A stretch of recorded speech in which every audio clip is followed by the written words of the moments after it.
Hi folks, this is Dev's Marquee. I am currently sitting in my garage right now because the upstairs is filled with TV noise.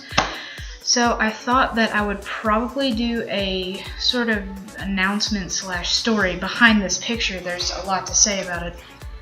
The reason why I haven't been uploading as much is because I just moved into a new house because, well, my parents split up for a while.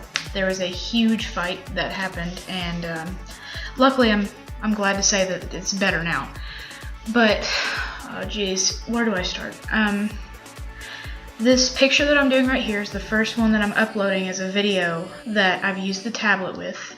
I got a bamboo tablet for my birthday. It's amazing. It works miracles. I will never go back to using a mouse for artwork again. But I decided to do a specific picture that's been really important to the week that this happened.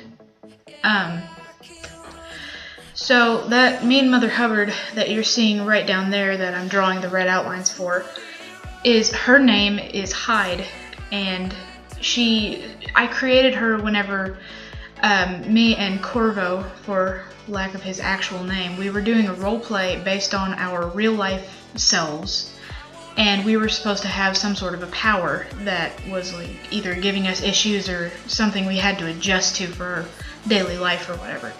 So I created Hyde because I was so fascinated by the idea of a Hyde personality, and in all honesty, it was a way to vent for myself because I had a lot of dark emotions going on because of my mother and father going through the situation they were at the time. So I created Hyde, and I realized the night that we did that role play, it was about like 4 in the morning when we stopped, and yeah, my mom was mad about that later, but I was home alone that night. My grandfather was asleep downstairs. He lives with us too. And when I got off Skype, I kind of sat there and just looked out the window and realized, holy crap, that felt really just, how do I explain this? It was almost like a spiritual connection. I don't know how to explain it. It was just really, really connected to me mentally, and it bothered me how much it did. So, man, after that, I started using Hyde a lot more often. I began to draw Hyde a lot more, and after I started to draw Hyde, I started to draw, and in all honesty, I've drawn some impure things in many more ways than one, and I apologize for admitting that, but it's important to this. So, over that period of time, I'm going through just rapidly increasing depression. Miserable is an under-exaggeration of how I was feeling pretty much nonstop. Family life is still really hard right now. My parents are still living in different houses. Like I said, I moved recently. My mom has been stressed out a lot, and I decided I would stay with her in her house to help her out since she would be taking care of her grandfather, or my grandfather, not hers, her father. And he has like dementia and Alzheimer's and all that kind of crap that's really hard to deal with. So I thought, hey, I'd be a helping hand and just be there for her, so I'm in the house right now. Well, that depression and dark-heartedness just got worse and worse. So I began to get detached from my church life, which is extremely important to this story as well. And so one night in particular, this Sunday night, there was, after the pastor did his sermon, he does this thing called an altar call. For those of you who don't go to church or don't know what it's like, an altar call is pretty much at the end of the service when he allows us all to come up and bow at the stairs or the altar and pray to God for ourselves and not as a congregation. So for the first time in a very long time, I just stood there. I didn't go up to the altar. I didn't kneel down. I didn't pray. I stood there, and I was kind of in this mental limbo where I was like, should I go up there or should I not? And I had this mental blaming for myself. You're too dark-hearted. You can't go up there to the altar. You're impure.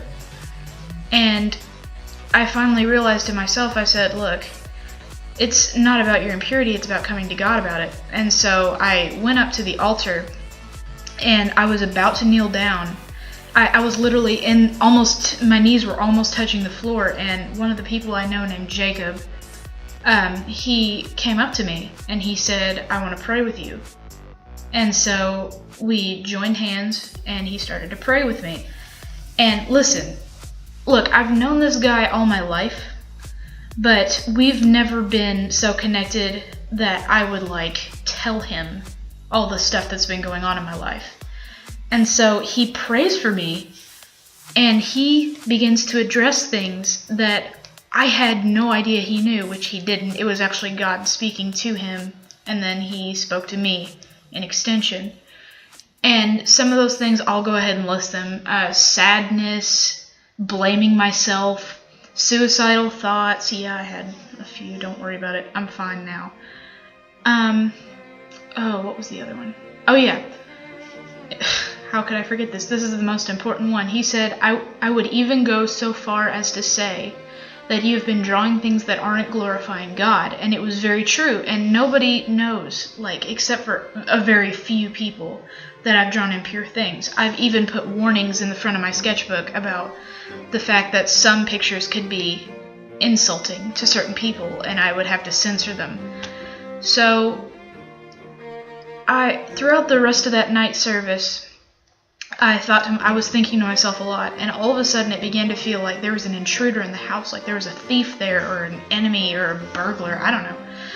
And I realized that it was those impure pictures. I had to get rid of them. It was like I was itching to get rid of those pictures. So my dad was actually at the service because him and Mom were actually starting to be a little more approaching of each other, and so he was coming back to church with us. And I told Mom that I was leaving early to go with Dad, and that I would take the house key and I would go in. And I got all the impure images out and stuffed them into a bag, and I remember muttering under my breath, like, "Get out of my house," and stuff like that. And I probably sounded like a crazy person. So we went to his house, and I brought my lighter and everything. And he took me to his backyard, and I asked him to go inside. I wanted to be alone for this. I wanted this to be between me and God, which is a very good decision on my part. So I started to put these pictures in like a fire pit-like thing that he has in the backyard for like grilling and stuff. So I light one of the pictures on fire and I sit it in the pit, and it starts to burn. And I just start throwing in one after the other, and it gets momentum, and the fire is really starting to build up. And then one of the pictures slips out of my hand. And that picture happens to be of Hyde, the girl with the grotesque-looking wide eye and the tiny pupil that you see underneath my persona on the top, who's holding the chains. And Hyde stared back at me with that wide eye, and I just remember staring her straight in the face and just in pure defense and not even afraid of her anymore like I used to be, and I didn't feel a single bit of remorse for it.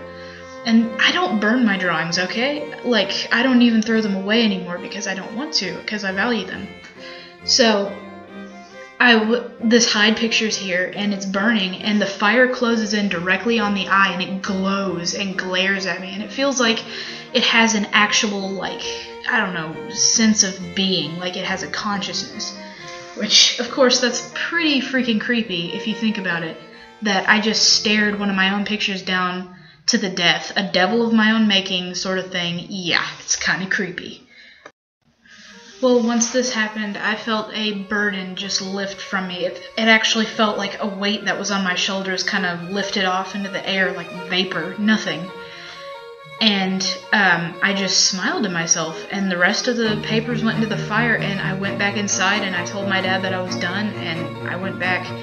And for the rest of that night, I was just so happy and relieved, and I felt like I was 10 years old again, and I could just smile. And it was the most I'd smiled in so long without like my friends being there telling me jokes and stuff. And yeah, I mean, wow. I don't know how to explain to you how amazing I still feel. I feel energized. This is going to sound stupid. I feel young again. Even though I'm 16, I felt like I've been flipping 80 years old these past few days. But anyways, the rest of that week was like incredible. Thing after thing was happening. Like like. Monday was just generally me feeling really energized and just focused, and I was able to focus in school when really, I've always been bad about just not paying attention. I'm just really bad about that because I'll just go off into my own world and doodle if I don't enjoy the lesson, which is so stupid and not the thing I should do. But this time I felt energized. I didn't feel like I needed to shut out and like just draw and not pay attention to anything. And I got my work turned in. I got my biology grade from an F to a C. I mean, come on. Yeah, not biology, chemistry. Anyways, that's not important.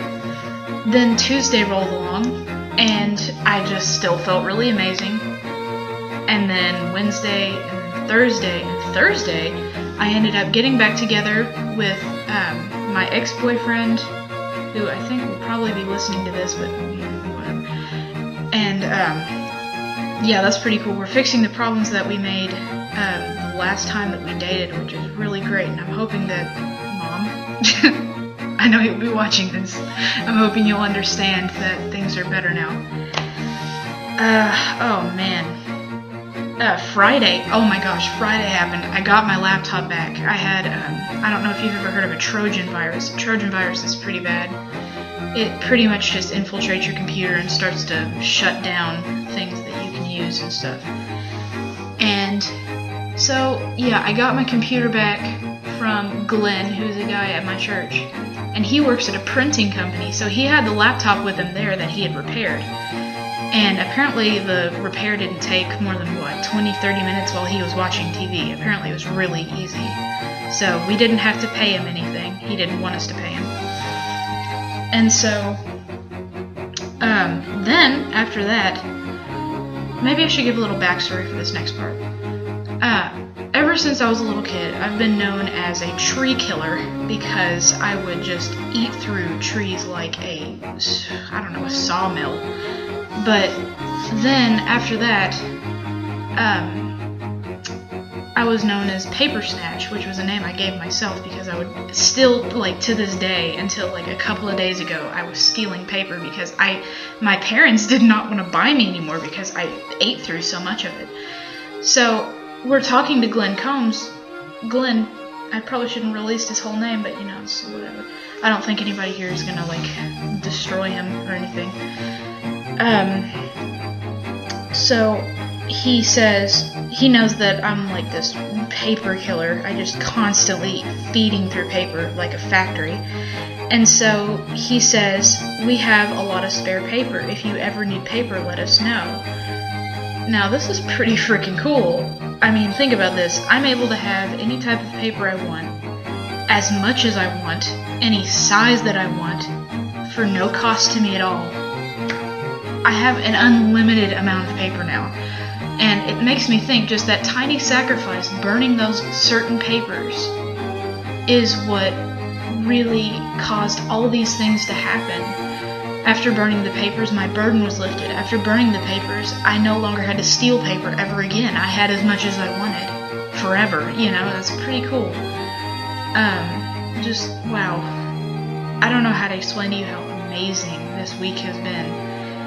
But if there's one thing that I hope you take from this, and I'm sure that some of you are probably thinking, oh, she brought up God, she's probably trying to do some sort of weird testimony. Well, yeah, I am. I have been backsliding, which is just, if you don't know what that means, it's a term for, like, wandering from God for months and months. Since all these situations have been happening, it's just, I've grown darker and darker, and I felt more and more alone and just awful and depressed and ugh.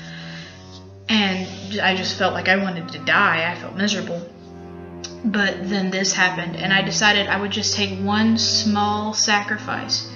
It really started with me starting to kneel at that altar, even in my darkest hours, whenever I was feeling like everything was crashing down, that I wasn't going to last much longer.